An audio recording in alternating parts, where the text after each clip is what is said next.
Сайн байцгаана уу? За бид та бүхэнд дараагийнхаа ярилцлагыг хүрэхэд бэлэн болсон байна. За энэ удаад орон сууц нийтийн аж ахуйн удирдах газрын хэрэглэгчийн үйлчилгээний хилцээний дарга шинэхүүтэй ярилцах гэж байна. Тэгэхээр студид ирсэнд баярлалаа. Өглөөний мэнд. Өглөөний мэнд та бүхэнд бас энэ өдрийн мэндийг хүргье. Тэгэхээр та бүхэн ярилцах сэдэв бол одоо илүү усны төлбөр тооцоотой холбоотой байгаа шүү дээ. Тэгэхээр одоо иргэдийн дийлэнх нь бол ингээ өдөр тутам бид нар усыг ингээ байнга хэрэглээд байгаа мөртлөө тэр усандаа одоо танаа байгууллагаас авж байгаа тэр усныхаа үйлчлэгээндээ чухам хэдэн төгрөг төлөөд байгаа юм. За тэр төлбөр тооцоог та бүхэн яаж тооцоолж гаргаж иргэдтэй мэдээлж ингэдэг одоо та бүхний өдөр тутам хийж байгаа ажлын бол арын албыг одоо гэдэг ч юм уу те сайн мэдэхгүй байгаад байдаг шүү дээ. Тэгэхээр энэ талаар хоёлаа илүү дэлгэрэнгүй мэдээллийг хүмүүст хүргэе гэж бодож байна. Тэгэхээр энэ орон сууц нийтийн аж ахуйн удирдах газрын одоо хэрэглэгчийн үйлчилгээний хилцгээд одоо таны хаалж байгаа энэ хилцс чи одоо яг ямар үүрэгтэй ажилдаг хилцс байна. Хэрэглэгч дүүшлэгтүүд болон орон сууцны айл өрх одоо аж ахуйн нэгжүүдийн борлуулалтын орлогыг төвлөрүүлэх, за тэдгээрийн байран доторх одоо инженерийн шугам сүлжээний засвар үйлчилгээг хариуцах, за тэгээд айл өрхүүдээс одоо 24 цагийн турш тасралтгүйгээр засвар үйлчилгээг хийх, за ийм үйл ажиллагаануудыг зөвхөн орон сууцны доторх гэсэн үг шүү дээ. Инженерийн шугам сүлжээний хариуцдаг гэсэн үг. Энгийнээр хэлэх юм бол тийм ээ. За түгээгтүүд маань 3 түгээгтүүд маань юуг хариуцдаг вэ гэхээр за зүүн, төв, баруун гэсэн одоо Улаанбаатар хотыг одоо 3 хэсэгт хуваагаад за мөн эндээ нөгөө хөтүүдээ бас ингээ 3 хэсэг хуваацсан гэсэн үг. Тэгээд за энэ дээр гарч байгаа орон сууцны гадна инженерийн шугам сүлжээн дээр гарч байгаа гэмтэл саатал те гэмтлийн ажлуудыг одоо засварладаг 24 цагийн турш бас л 24 цагийн туршил ингээд ажилдаг гэсэн үг. Өвлж бай, зунж бай, хаварч бай, намарч бай ямар ч тохиолдолд ингээд ажиллаад байж идэг. За энэ дээрээс нь болохоор халаалт дулааны те шугам сүлжээ одоо үл гэмтэх ч юм. Ийм бол одоо тэгэл бас ажиллаж байна газар ухаал, үлдүү газар ухаал нөгөө механизм муудаа ажиллуулаад мул тогтоол те ингээл ажиллаж байдаг. Манай засварчдуул ингээл 24 цагийн турш бэлэн байдалтай л ажиллаж байдаг. Онцгойгийнхэн, имлэгийнхэн гэж хүмүүс яриад байдаг шүү дээ. Байнгын бэлэн байдал. Бид нар бол бас байнгын бэлэн байдалд ажиллаж байдаг хүмүүс байгаа. За болголоо. Тэгэхээр усныхаа асуудал руу одоо хоёлаа оръё тий. За тэгэхээр одоо бид нэг усыг өдөр болгон байнга хэрэглэж ийн гэдгийг ярьсан тий. Тэгэхээр одоо бид нар усныхаа төлбөртөө ер нь өрхүүд дунджаар сард гिचний төгрөг төлж байна. За яг уу сүүлийн одоо юу гэдэг судалгаагаар болохоор нэг айл өрх дунджаар нэг 6-аас 8 м3 усыг хэрэгжилж байгаа. За энэ маань болохоор 6-аас 8 м3 ус гэхээр 6-аас 8,000 литр ус гэсэн үг шүү дээ тий. 6-аас 8,000 литр ус гэдэг чинь маш их хэмжээний ус шүү дээ. Савнд хийгээд үзэх юм.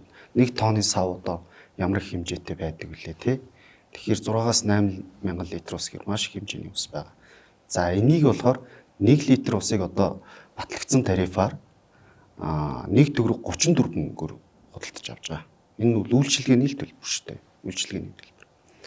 За энийг юугаар нь үржүүлээд үзэхээр тарифаар нь үржүүлээд үзэхээр нэг 14-өөс нэг 18-9,000 төгрөгийн хооронд л төлж ийн гэсэн үг. Усандаа. Тий. Тэгээ сараар нь бодоод сард одоо юу гэдэг 14-өөс 18-9,000 төгрөг. За жилээр нь бодоод үзэхээр нэг 170-аас 200 гаруй мянган төгрөг. Жилд шүү дээ. Тий. Жилд нэг 200-аас 200,000 төгрөгийн дундч ч юм. Усандаа л төлж ийн гэсэн үг шүү дээ. Тэгэхээр энэ бол ер нь маш бага мөнгө байгаад байна. Тий. Энэ одоо үйлчилгээний төлбөрөөр л бид нар одоо 24 цагийн турш хэрэглэгчдэд халуут усыг хүргэж байна. За мөн бохор ус мэдээж хүн ус эргэлж байгаа юм чи тэргүүрээ дамжуулаад бохор ус гарч байгаа. Тэр бохор усыг татан зайлуулж байгаа. Тэгэхээр энэ бага өртгөөр л бид нар одоо үйл ажиллагаа явуулж байна л гэсэн үг. Таны сая хэлсэн 1 төгрөг 30 мөнгө гэдэг чинь орон сууцны өрхүүдийн төлж байгаа төлбөр үү? Тий. Орон сууцнд амьдарч байгаа тоолууртай айл өрхийн тариф 1 төгрөг 34 мөнгө. Тий. За яг үндэ нөгөө би одоо сард те ямар хэмжээний ус хэрэглээд энэ хэдэн төгрөг төлөв гэдгийг бол бид нар их боддгүй юм байна. Мэддгүй юм байна. Одоо би зүгээр өөр дээрээ жишээ авахад одоо ингээ яг тантай ингээд энэ ярилцлага хийхин тулд жишээл би ингээд нөгөө контороос ирсэн мэйлүүдийг ингээд ухрааж мэйлээ хайж агаад ингээ өнгөрсөн сарын төлбөрийн баримтуудаа гаргаж ирээд хэвлээд авч байгаа байхгүй. Тэгсэн жишээлбэл манайх жишээлбэл амбал тавлаа амьдарч байгаа. Тэгээд 12 дугаар сард бол манайх жишээлбэл 11,000 төгрөг төлсөн байх лээ. Тэгэхээр энэ нь нөгөө усны суурь хураамж, цэвэр бохор гэдэг нөгөө бүгд нийлээд шүү дээ. Нийлээд. Тэгэхээр яг бид нар мэдтгүү анзаардгүй юм байна. Тийм шалтгаан нөгөө хямдхан бага мөнгө төлж байгаа учраас байна. Ер нь хэрэглэгчдийн одоо нөгөө юунаас хэрэглэнээс шалтгаалж л одоо нөгөө метр куб гэж хэлсэн шүү дээ тий. Юунууд бол одоо хэлбэлцэлтэй байдаг. Танай гэрээ хувьд бол одоо бас 5 амлтай гэхэд бас бага хэрэглээтэй орж байгаа. Дунджаас бага байна уу те?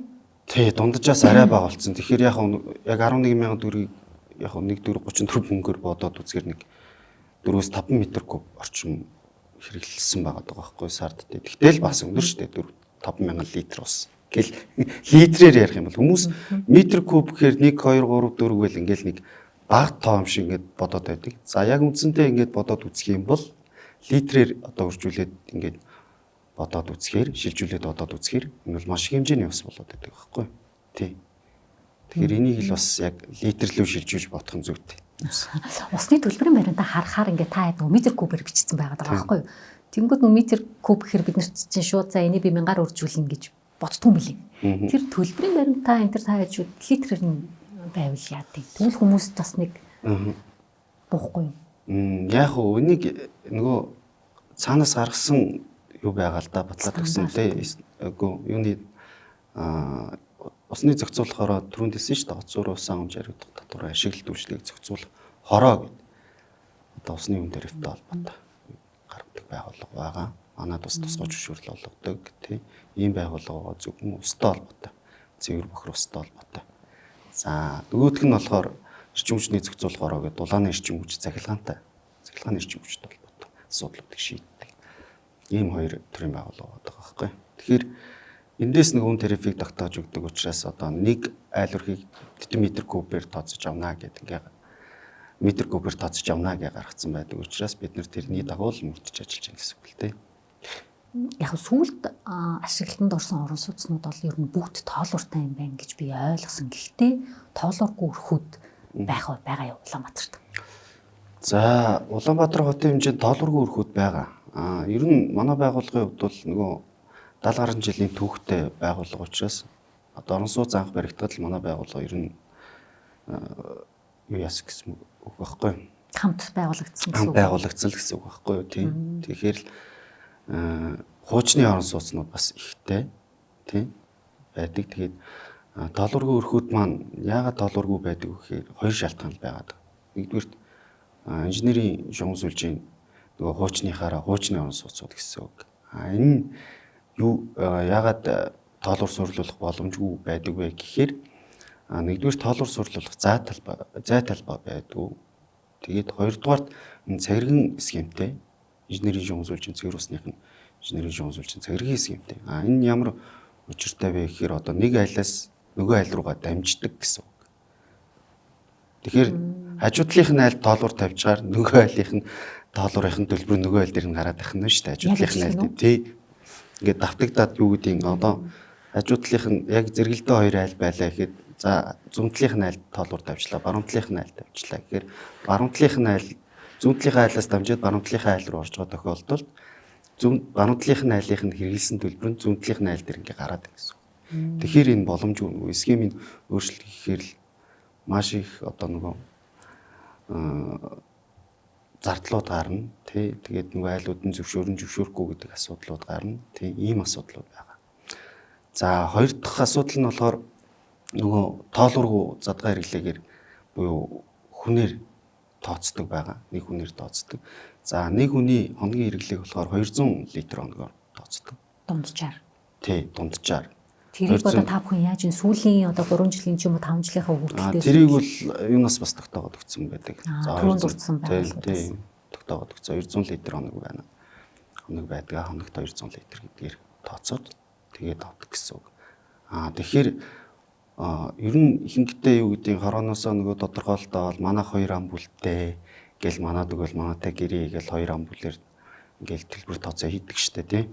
Хилээ гэж бодоо. Тэгээд тоолуураа тавиулаач ингээч гэхээр нөгөө айлууд маань ихэнх нь тэр байрандаа байдаг түрээсэлждэг юм уу те. Тэгээд нөгөө олон ам бүлтэй айлыг оруулцдаг. Тэгэхээр олон ам бүлтэй тэгээд нөгөө айлуудад түрээсэлждэг. Тэгээд манай дээр болохоор 2 ам бүлээр бүртгэлтэй гэрээтэй байгаа төлбөрөө төлөөд байдаг. Тэгээд тэрийг болохоор нөгөө өөрчлөлөх сонирхолгүй 2 ам бүлээр арай бага усны төлбөр төлөх сонирхолтой байдаг учраас тоолорыг ингээд. Тэгэхээр тэр усны төлбөрийн чинь тэр байрны эзэн биш яг тухайн байрыг түрээсэлж одоо амьдарч байгаа иргэн төлж байгаа үстэй. Тэрүүгэл одоо юу гэдгийг манай хувьд гэх юм л гэрээг тухайн байрны эзэмшигчтэй л гэрээ хийж тэр эзэмшигчээс л хэмжлэн гэсэн үг. Тий. Тэрнээс үл одоо тэр түрээсэлж байгаа хүмүүсийн хоорондох харилцааг үл зохицуулахгүй шүү дээ бид нар тий. Тэр хуучны барилгууд тоолооргүй байна гэдэг нь одоо энэ 45,000 тийм барилгууд нөгөө хуучны 9 дахь угсрал барилгууд уу? Тий энэ хуучны 40-50,000 голдуу байгаа. Тий энэ их төлгүүрийн хавийн барилгууд. За яг нийт нөгөө орон сууцнд амьдарч байгаа өргөтгөө харьцуулбал цөөн юм байна тий. Ер нь бол манай дээр нийт одоо орон сууцны байрны маань 13% усны доллар болоо. Бас тэгвэл өндөр 13% гэвэл бас багт биш юм байна. Тий 13% байгаа. Яг нөгөө айл болгон суйрлуулах боломжгүйгээ та сая тайлбарласан те яг нөгөө орцонд нэг эсвэл одоо байранд нэг тоолоор суйрлуулах ч гэдэг юм бас нэг тийм арга байдаг юм билээ те тэрийг та бүхэн судалж үзсэн үү? Ер нь бол юу байгаа штэ. Байранд нэг тоолоор тавина гэд яриад байгаа. За яг энийг ингээд ярих нь маш бас дэлгэрэнгүй юмнууд ярина л да. Зүгээр энгийнээр хэлчихье. Юу гэдгийг одоо тэр 9 айлын харалдаа байд юм уу те 9 давхар барилга байлаа. Нэг давхраас одоо дэшигээ 9 хүртэлх давхар айлуудын одоо дунд босоо шугам дээр нөгөө усны доллар суйрлуулж байгаа. Тэр айлуудын маань л одоо юу гарна штэ. 9 айлыг одоо тэгээд хэдэн литр ус хэдэн метр куб ус хэрэгэлсэн гэж бид нар тооцож байгаа. Тэгэхээр энэ үл ямарч боломжгүй зүйлтэй. Айл болгон дээр нь л хэрэглэгээр нь л тооцож авахгүй бол одоо 9 айлын дунд авч байгаа.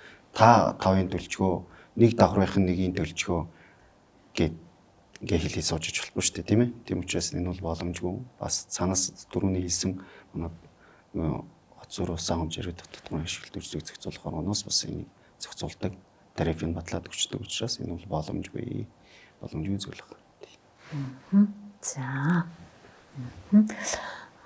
За усны төлбөр бол бас ингээ хайрцангуй баг гардаг талаар хоёлаа ярьлаа. Иргэд маань одоо төлбөрөө ер нь цагтан төлж гин үү? Хариуцлагатайгаар төлж гин үү? Энэ дадлаг хвшил хэр суусан байт юм болов? За хэрэглэгчдийн хувьд бол нэгдүгээр эрхээ маш сайн мэддэг. Тий. Би ус хэрэглэх хэрэгтэй гэл эрхээ мэдээд байдаг. Тэгсэн хэрнээ үүргээ биелүүлдэг. Тий. Ийм шалтгаан байдаг. Та хэрэглэсэн усныхаа төлбөрийг төлөөч. Үүрэг нь бол ерөөсө төлбөрөөл төлөх. Тий, хэрэглэлчгээд одоо манайх чинь бол нэгэсэндөө дараа төлбөрт байгуулга байгаа шүү дээ. Хэрэглүүлчгээд хэрэглүүлснийхаа дараагаар төлбөрөө нь хэмжилж байгаа. Тий. Танад одоо та тэдэн мянган литр тэдэн метр куб ус хэрэглэжээ. Та энийгээ төлнө үү гэд ингээд явуулахаар төлдөг тий. Төлөхгүй болохоор бид нар одоо нөгөө утасны оператор чиг шууд 20 төлөхгүй л 21-нд нь шууд таадаг шиг хаах ямарч боломж байхгүй. Яа тэгэхээр нийтийн орон сууцнд дундын өмчлийн инженерийн шугам сүлжээнүүд байдаг. За айлд нэвтэрч орохоор одоо нөгөө сүүлд арсан нөгөө хууль тогтоомжуудыг зөрчих гээд байдаг. Дураараа орлоо гэдэг юм уу ингээд зөрүүлээд манаараа гомдол гаргадаг, буцаагаад манай одоо ажилтнуудтай янз бүрийн байдлаар ингээд харилцаа үүсгэждэг. Тэгээд ингээд гомдол санал болоо цагдаас сэргийлэх болдог асуудлууд бас байдаг. Тэгэхээр бид нар төдийлөн тэр айл руу одоо та юу гэдгийг 20 төлбөрөөр төлсөн байх хэрэгтэй байтал бид нар одоо 21-нд нь шууд ороод усыг хаах ямар ч боломж байхгүй. Төлөвч гэсэн тэд нар тэгэл усаа хэрглэж лээ. Тэ? Тэгэл байж байгаа. Тэгэхээр яг үнийг цаашдаа юу гэдгийг 2-3 сараас дээш төлбөр төлөхгүй байгаа хэрэглэгчдийг бол мэдээж бид нар шүүхийн байгууллагад хандаад явна л да. Тэ. Энэ бол нөгөө хуулиараа зохицуулалттай байдаг. Тэгэхээр энэ нь бас нөгөө цаг хугацаа авсан маш удаашралтай процесс учраас бидний ажилд хүндрэлтэй байдаг.